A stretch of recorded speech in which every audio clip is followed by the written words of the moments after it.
এবং সুন্দর বাংলাদেশ নির্মাণ হবে সেই দুর্নীতি নির্মাণের অংশীদার হিসেবে আব্দুল্লাহ মামুন জনাব সালাউদ্দিন আমাদের নেতৃত্বে তিনি রাষ্ট্রপতি সরার অবস্থানে ছিলেন।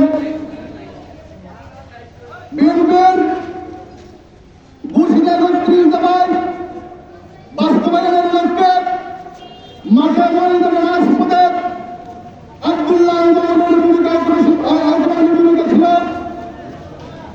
এইখানে ৫ আগস্ট পরবর্তী সময়ে কিছু নব্য বিএনপির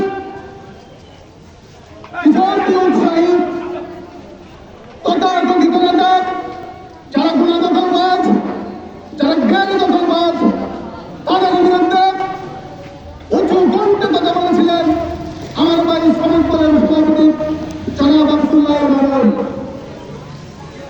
আমরা স্পষ্ট ভাষায় বলে দিতে চাই, আব্দুল্লাহ মামুনের বিরুদ্ধে প্রশাসনের দৃষ্টি আকর্ষণ করব।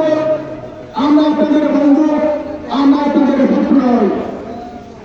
সুস্থ ঘটনা তদন্ত করব, আপনারা ব্যবস্থা নেবেন এই দাবি নিয়ে মানববন্ধন থেকে আছি।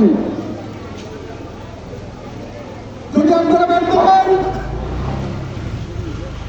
আমরা দেশের রাজনীতি দেখা দিয়ে আপনাদের বিরুদ্ধে